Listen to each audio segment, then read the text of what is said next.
مان لیا ان کو معبود.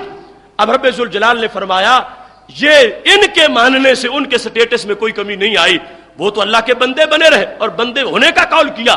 لہذا خالق کائنات نے فرما دیا جن کو مشرک پوجتے ہیں ان کی میرے دربار میں کوئی ویلیو نہیں ہے, اور جو میرے مقبول بندوں کے بارے میں غلط عقیدے کی بنیاد پر ان کو انہوں نے اپنا معبود بنا لیا, فرمایا ان معبود بنانے والوں کو بھی جہنم سے نہیں نکالا جائے گا.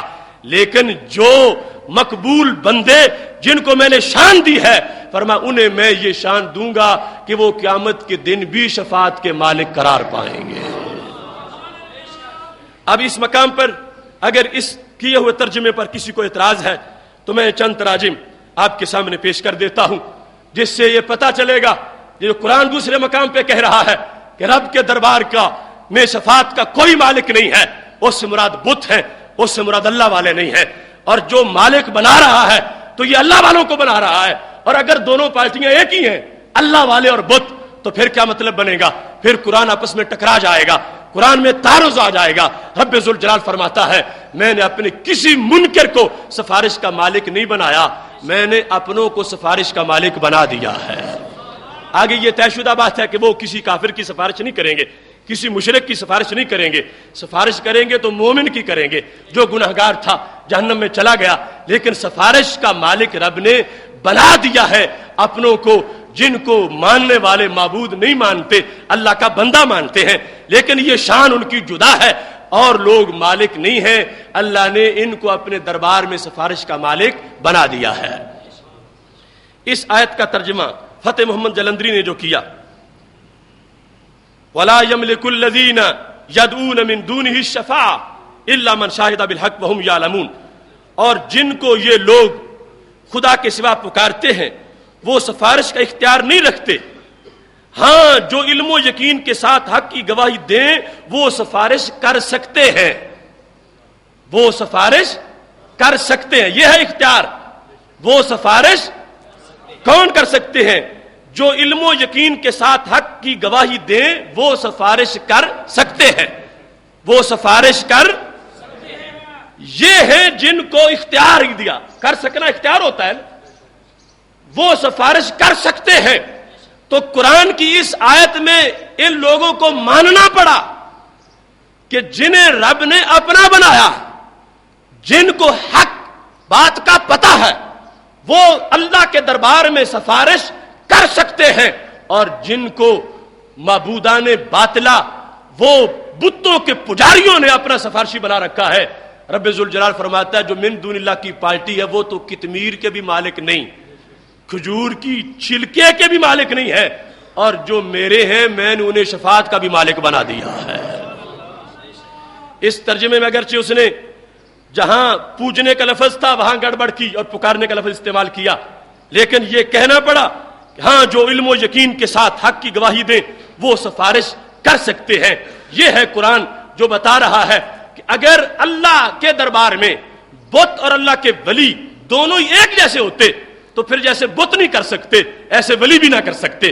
لیکن قرآن کہتا ہے بت نہیں کر سکیں گے اور ولی کر سکیں گے. تو پتہ چلا وہ جو رب ذوالجلال نے کہا تھا والذین تدعون من دونہ ما یملکون من قطمیر, اس من دونہ میں نہ کوئی ولی ہے نہ کوئی نبی ہے, کیونکہ اگر یہ مانو گے تو پھر سورہ زخرف والی آیت کا انکار لازم آ جائے گا.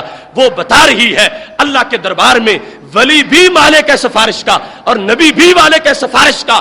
ایک طرف کہا مالک نہیں, دوسری طرف کہا مالک ہے, تو یہ آپس میں تضاد آ جائے گا. قرآن کے قرآن ہونے کی دلیل کیا ہے کہ اس میں کوئی تضاد نہیں ہے, اور تضاد تب نہیں ہوگا جب من دون اللہ سے مراد بت ہوں گے اور یہ دوسری طرف جو مراد ہے یہ اللہ کے مقبول بندے ہوں گے. ایسے ہی عبد الماجد دریا آبادی نے اس کا ترجمہ کرتے ہوئے یہ کہا ہاں جن لوگوں نے حق کا اقرار کیا اور وہ تصدیق بھی کرتے ہیں وہ البتہ سفارش کر سکیں گے. تو پتہ چلا بت نہیں کر سکیں گے اور اللہ والے کریں گے. جن آیات کے اندر نفی کی گئی ہے کہ کوئی سفارش نہیں کر سکے گا, کوئی سفارش نہیں کر سکے گا, وہ من دون اللہ پارٹی ہے, وہ سفارش نہیں کر سکیں گے. اور جہاں صرف سفارش کرنے نہیں مالک کا لفظ بول دیا گیا ہے تو وہاں بتا دیا گیا کہ یہ وہ ہے جنہیں اللہ نے خود شفاعت کا مالک بنا دیا ہے. اس سلسلہ میں یہ بات ذہن میں رکھیں، کچھ چیزیں اللہ ان کی نفی کرتا ہے، نفی غیروں سے کرتا، اپنوں سے نہیں کرتا۔ اب دیکھ لو، عزت کی رب نے نفی کی، کیا کہا؟ ان العزت للہ جمیعا، عزت ساری کس کی ہے؟ سارے بولو، عزت کس کی ہے؟ 3-4 مرتبہ قرآن میں آیا عزت کس کی ہے؟ اب تم میں سے کوئی بندہ عملاً اس چیز کو مانتا ہے؟ تم تو کہتے ہو عزت میری بھی ہے، میں عزت والا آدمی ہوں، تم کہتے ہو عزت میرے بھائی کی بھی ہے، عزت میرے باپ کی بھی ہے، عزت جو ہے وہ میرے استاذ کی بھی ہے۔ تو قرآن جو کہہ رہا ہے عزت ساری اللہ کی ہے، اس کے ہوتے ہوئے تم بھی عزت والے بنو، تو خیال کبھی نہیں آیا کہ ہم نے شرک کا ارتکاب کیا کہ رب بھی عزت والا ہو، ہم بھی عزت والے ہوں۔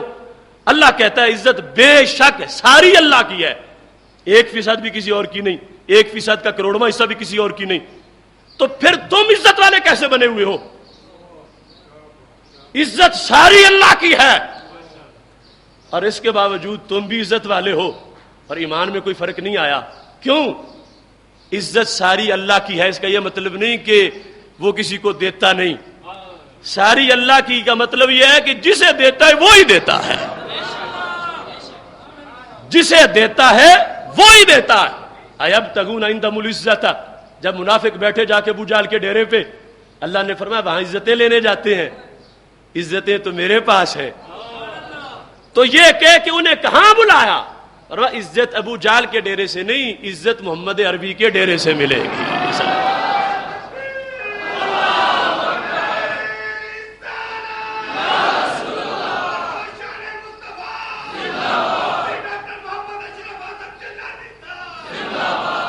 اب دیکھو نا کتنی واضح نفی کی تھی، عزت ساری اللہ کی ہے، اور اس کے باوجود پتا چلا اللہ کی بھی ہے، اللہ کے بندوں کی بھی ہے۔ شرک نہیں بنا، مطلب کیا بنا؟ اللہ کی عزت ہونے کا مطلب یہ ہے جسے دیتا ہے وہی دیتا ہے۔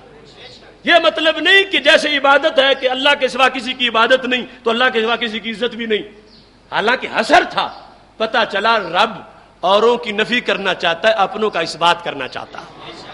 ابو جہل کی نہیں، عتبہ کی نہیں، شیبہ کی نہیں، عبداللہ بن ابی بن سلول کی نہیں، للہ العزت ولرسولہ وللمؤمنین، اللہ کی بھی ہے، اللہ کے رسول علیہ السلام کی بھی ہے، حضرت صدیق اکبر کی بھی ہے، حضرت فاروق اعظم کی بھی ہے، حضرت عثمان غنی کی بھی ہے، حضرت مولا علی کی بھی ہے رضی اللہ تعالیٰ عنہم۔ تو قرآن پڑھنے کا ایک سلیقہ ہے جس سے پتا چلتا ہے کہ رب ذوالجلال گفتگو کیسے فرماتا ہے۔ اب یہاں 3 بار کہا ساری اللہ کی ہے، تو یہ مطلب نہیں تھا کہ میرے نبی کی نہیں یا کسی بندے کے والدین کی نہیں فرمایا دشمنوں کی نہیں، اور جو میرے ہیں میں نے خود ان کو عزتیں دی ہیں کہ آگے عزت بانٹ بھی سکتے ہیں۔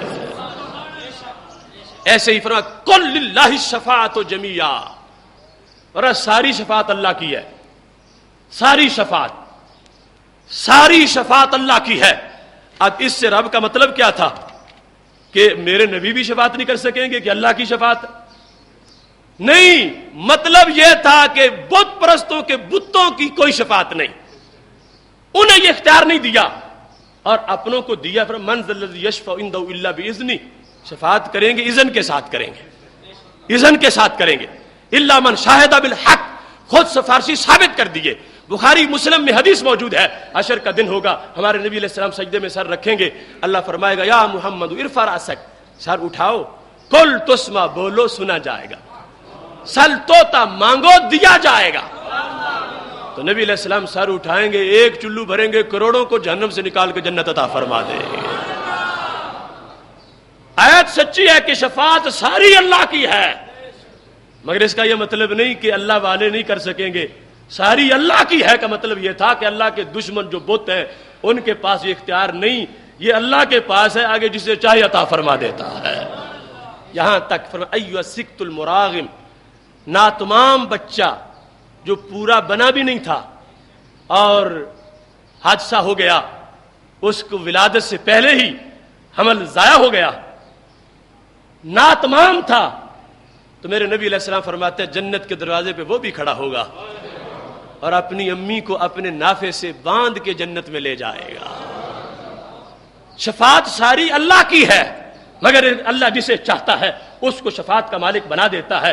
اگر من دون اللہ کا مطلب جو ان لوگوں نے گھڑا ہوا ہے صحیح ہوتا تو پھر تو درجنوں آیات کا انکار لازم آ جائے گا. ایک صحیح مانو گے دوسری پر ایمان جو ختم ہو جائے گا. یہ اہل سنت و جماعت کا عقیدہ ہے کہ من دون اللہ میں جہاں پہلے ذکر ہے کہ وہ لوگ پوجا کرتے ہیں من دون اللہ کی، اس میں ایک مقام بھی ایسا نہیں ہے کہ جہاں من دون اللہ کے اندر بتوں کے ساتھ ولیوں کو شامل کیا گیا ہو اور پھر نکالا نہ گیا ہو. یہاں اس انداز میں ہے، جہاں استثناء ہے وہاں ویسے ہی نکال کے بیان کر دیا ہے، اور جہاں استثناء نہیں ہے وہاں واضح کر دیا ہے کہ یہ بات بتوں کی ہے، یہ بات اللہ والوں کی نہیں ہے. اللہ والے وہ ہیں کہ جن کے ناتمام بچے بھی سفارش کرنے کی طاقت رکھتے ہیں. اب یہ آیت کریمہ جو میں نے تمہارے سامنے پڑھی، صرف اس کی تفسیر، اس کا ترجمہ جو تفسیر جامع البیان جو اس امت میں سب سے پہلی تفسیر لکھی گئی اور سند کے ساتھ ہر بات کو واضح کیا گیا، اس میں امام ابن جریر طبری کی یہ جو 310